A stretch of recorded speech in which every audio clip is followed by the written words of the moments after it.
நமது ஆண்டவராகிய இயேசுவின் நாமத்தில் உங்களை அன்போடு கூட அருமையான வேளையிலே வாழ்த்துகிறேன், வரவேற்கிறேன். தேவனுடைய நாமம் ஒன்று மகிமைப்படுவதாக.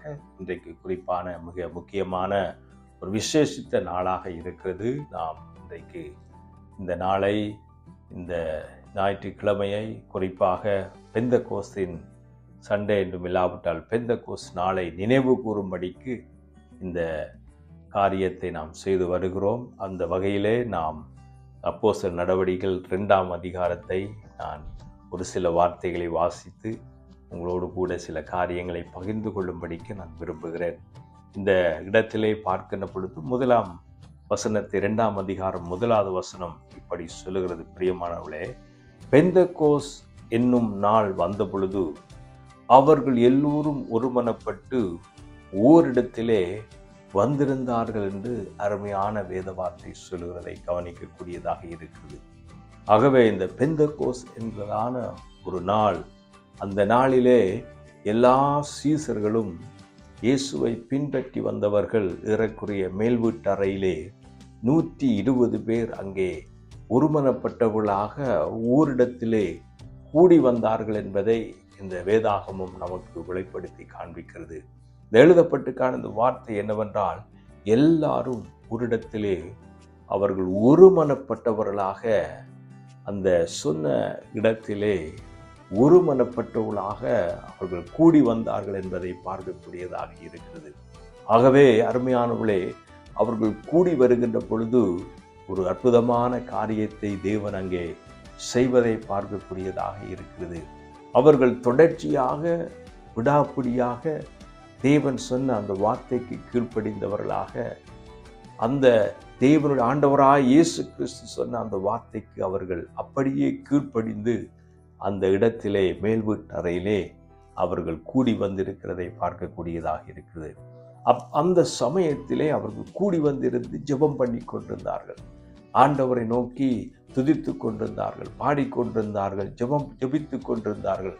அப்படி ஜெபித்து கொண்டிருக்கிற பொழுது அங்கே சொல்லப்பட்டுகிறது, அப்பொழுது பலத்த காற்று அடிக்கிற முழக்கம் போல வானத்திலிருந்து சடுதியாய் ஒரு முழக்கம் உண்டாகி அவர்கள் உட்கார்ந்து இந்த வீடு முழுவதையும் நிரப்பிட்டு என்று அங்கே பார்க்கக்கூடியதாக இருக்கிறது. யாரும் நினைக்காத, யாரும் எண்ணி பார்க்க முடியாத ஒரு வித்தியாசமான ஒரு அனுபவத்தை முதல் அவருடைய வாழ்க்கையிலே இவர்கள் இப்பொழுது அனுபவிக்கிறதை பார்க்கக்கூடியதாக இருக்கிறது.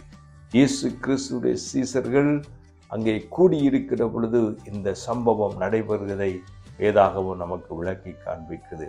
அதை குறித்து இன்னும் சற்று விரிவாக சொல்லுகிறார்கள், கவனித்து பாருங்கள். அங்கே சொல்லப்பட்டிருக்குது, அல்லாமலும் அக்கினிமயமான நாவுகள் போல பிரிந்திருக்கும் நாவுகள் அவர்களுக்கு காணப்பட்டு அவர்கள் ஒவ்வொரு மேலும் வந்து அமர்ந்தது என்று எழுதப்பட்டிருக்கிறது. அவர்கள் எல்லாரும், வேதவசனம் சொல்லுது, அவர்கள் எல்லாரும் பரிசுத்த ஆவியினால் நிரப்பப்பட்டு ஆவியானவர் தங்களுக்கு தந்தளிய வரத்தின்படியே ஒவ்வொரு பாசைகளிலே பேச தொடங்கினார்கள் என்று ஒரு அற்புதமான வேத வார்த்தையை பார்க்கக்கூடியதாக இருக்குது. இந்த பெந்தகோஸ்து நாளிலே கூடி வந்த தேவனுடைய ஜனங்கள், இயேசுவை விசுவாசித்து ஏற்றுக்கொண்டவர்கள், ஆண்டுடைய வார்த்தையின்படி கீழ்ப்படிந்தது மாத்திரமில்லாமல் ஒருமனப்பட்டவர்களாக ஒரே இடத்துல கூடி வந்து அவர்கள் ஜெபித்து கொண்டிருக்கும் பொழுது அவர்களுக்கு முதல் ஒரு பெந்தகோஸ்தை அனுபவம் அவருடைய வாழ்க்கையிலே வருகிறதை பார்க்கக்கூடியதாக இருக்கிறது. இன்னும் குறிப்பாக சொல்லப்போனால், சபை பிறந்த நாள் இல்லாவிட்டால் பரிசுத்த ஆவியானவர் முழுமையாக அருளப்படுகிற ஒரு நாளாக அது இருந்தது என்பதை நாம் இங்கே கவனிக்கக்கூடியதாக இருக்குது. பழைய ஏற்பாட்டு காலத்தை நாம் வாசித்து பார்க்கும் பொழுது தேவன் யாரையெல்லாம் தன்னுடைய வேலைக்காக ஆயத்தப்படுத்தி இருந்தாரோ, அதாவது நியாயாதிபதிகளாக, தீர்க்கதரிசிகளாக, ராஜாக்களாக ஆண்டவர் யாரையெல்லாம் நியமித்தார்களோ அவர்கள் மேல் பரிசுத்த ஆவியானவர் இருந்து செயல்படுவதை பார்க்கக்கூடியதாக இருக்குது. குறிப்பாக நியாயாதிபதியினுடைய புத்தகங்களை நீங்கள் வாசித்து பார்க்கும் முன்னால், நியாயாதிபதி காலத்திலே பரிசுத்த ஆவியானவர் அவர்கள் மீது வருவார். அவர்கள் செய்ய வேண்டிய காரியத்தை முடித்ததன் பிற்பாடு பரிசுத்த ஆவியானவர் அவர்களை விட்டு போய்விடுகிறதை பார்க்கக்கூடியதாக இருக்குது. அதே போலதான் இன்றைக்கு அன்றைக்கு இருந்த அந்த நியாயாதிபதியுடைய வாழ்க்கையிலே அப்படி நடைபெற்று கொண்டிருந்தது. ஆனால் இப்பொழுது பெந்தெக்கோஸ்து நாளிலே என்றென்றைக்கும் அவர்களோடு தங்கி இருக்கும்படிக்கு தேற்றவனாகிய பரிசுத்த ஆவியானவரை நிரந்தரமாக அவர்களோடு தங்கி இருப்பதற்கு, அவர்களோடு வேலை செய்வதற்கு, அவரோடு கூட வாழுவதற்குரிய அந்த சூழ்நிலை இங்கே கொடுக்கப்படுகிறதை பார்க்கக்கூடியதாக இருக்கிறது பிரியமானவர்களே. அதாவது பரிசுத்த ஆவியார் நமக்குள்ளே நிரந்தரமாக தங்கி இருந்து அவர் நம்மை நடத்த வல்லமுள்ளவராக இருக்கிறார். அந்த பரிசுத்த ஆவியாகிய தேவன் நமக்குள்ளே வாசம் பண்ணி அவர் நம்மோடு இருக்கிறதை பார்க்கக்கூடியதாக இருக்கிறது. ஆகவேதான் யோவானிலே சொல்லப்பட்டிருக்கிறது, என்றென்றைக்கு அவர் நம்மோடு தங்கி இருக்கிறவர் என்பதை பார்க்கக்கூடியதாக இருக்கிறது. ஆகவே பழைய ஏற்பாட்டு காலத்திலே நியாயாதிபதி காலத்திலே, குறிப்பாக நியாயாதிபதிகள் அவர் காலத்திலே வந்து வந்து போவது போல் இருக்காமல் பரிசுத்த ஆவியானவர் இப்பொழுது நம்மீது நமக்குள்ளே நிரந்தரமாக வாசம் பண்ணி நம்மோடு கூட இருக்கிறவராக இருக்கிறார். இந்த ஆவியானவர் நமக்குள்ளே இருப்பதினாலே அவரோடு கூட நாம் வாழுவதற்கு, பரிசுத்த ஆவியானவர் பிதாவோடு நம்மை இணைப்பதற்கும், இயேசுவை நமக்கு வெளிப்படுத்தி காண்பதற்கும், பிதாவுடைய சித்தத்தை நாம் நிறைவேற்றுவதற்கும் ஆவியானவர் நமக்கு அருளப்பட்டிருக்கிறதை நாம் இங்கே கவனிக்கக்கூடியதாக இருக்குது. குறிப்பாக வேதம் தெளிவாக சொல்லுது, அவர் பாவத்தை குறித்தும் நீதியை குறித்தும் நியாயத்தீர்ப்பை குறித்தும் கண்டித்து உணர்த்துவார் என்று வேத வார்த்தை சொல்லுகிறது. பிரியமானவர்களே, நமக்குள்ளே இருக்கக்கூடிய பரிசுத்த ஆவியானவர் வல்லமை உள்ளவராக இருக்கிறார். நம்மை விடுதலை ஆக்குறவராக இருக்கிறார். நம்மை சத்தியத்துக்குள்ளே நடத்துகிறவராக இருக்கிறார். பிதாவினுடைய சித்தத்தை நிறைவேற்றுவதற்கு நம்மை நடத்துகிறவராக இருக்கிறார். இன்றைக்கு அவர் வந்து வந்து போகிறவர் கிடையாது. என்றென்றைக்கும் எங்களோடு தங்கி இருக்கிற பரிசுத்த ஆவியானவருக்கு மகிமை உண்டாவதாக. அவர் நம்மோடு கூட தங்கி இருக்கிறார். அவர் நமக்குள்ளே வாசமாயிருக்கிறார். இன்னும் குறிப்பாக சொல்லுவதனால், இயேசுவை அறிவதற்கு, ரட்சிக்கப்படுவதற்கு, நித்திய ஜீவனை பெறுவதற்கு, இயேசுவை விசுவாசிப்பதற்கு, இயேசுவை கர்த்தர் என்று நாம் அறிக்கை பண்ணுவதற்கு, நம்முடைய பாவத்தை உணர்ந்து இயேசுவை எங்கள் சொந்த இரட்சகராக ஏற்றுக்கொள்வதற்கு உதவி செய்தவர் பரிசுத்த ஆவியானவராக இருக்கிறார். அவரை நாம் ஏற்றுக்கொண்ட பொழுது நமக்குள்ளே வாசம் பண்ணி நம்முடைய தேவனாக நமக்குள்ளே வாசமாயிருக்கிறார்.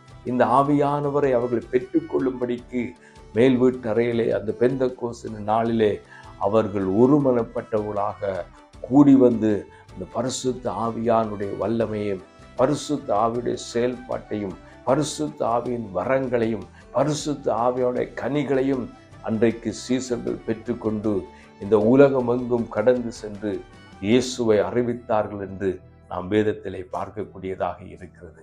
ஆகவே இன்றைக்கு கொடுக்கப்பட்டிருக்கிறதான, என்றென்றைக்கும் நமக்குள்ளே தங்கி வாசமாயிருக்கிற இந்த பரிசுத்த ஆவியை பெற்ற நாம் அனைவரும் இயேசுவுக்காக சாட்சியாக வாழுவதற்கு அவர் நமக்கு கொடுக்கப்பட்டிருக்கிறார்.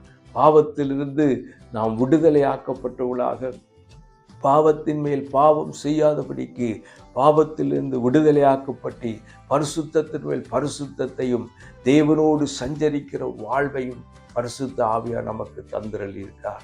ஆகவே இந்த பெந்தெக்கோஸ்து நாளிலே இந்த வார்த்தை எண்ணத்தை ஆண்டவர் நம்மோடு கூட நம்முடைய வாழ்க்கையில இடைப்பட விரும்புகிறார் என்றால், அவருடைய வருகை அது சீக்கிரமாய் இருக்கிற இந்த காலகட்டத்திலே நாம் விழிப்புடனும் செயல்படத்தக்கதாக தேவன் நமக்கு கிருபை கொடுப்பாராக.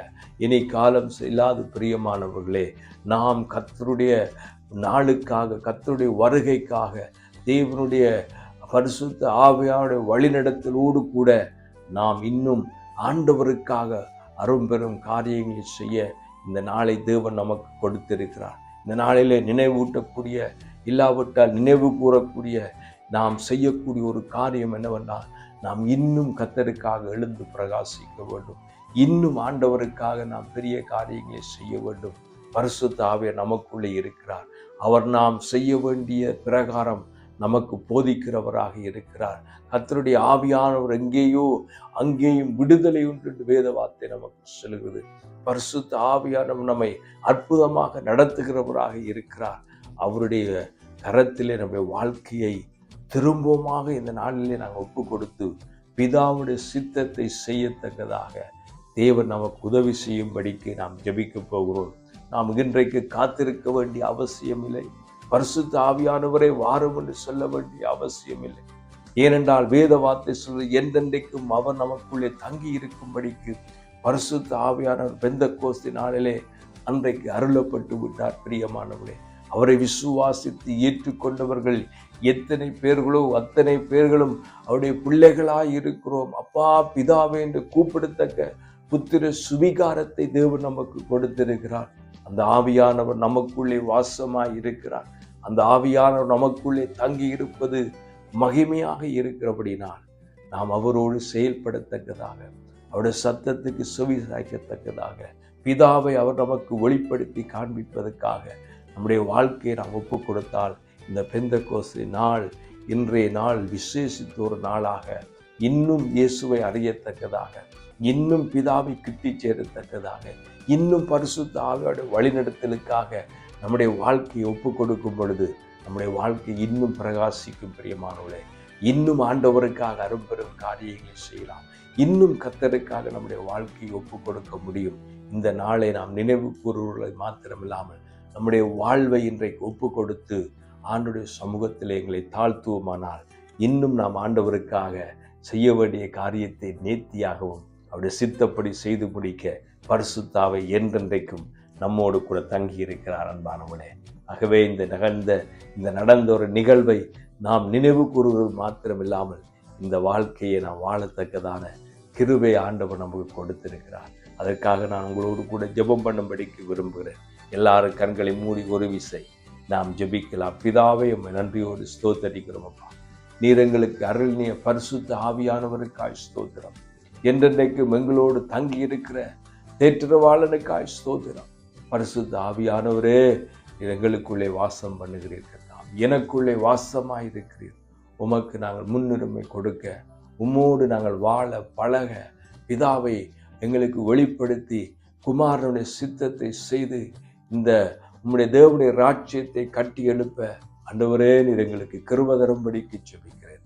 எல்லா துதியும் உமக்கு செலுத்துகிறேன்.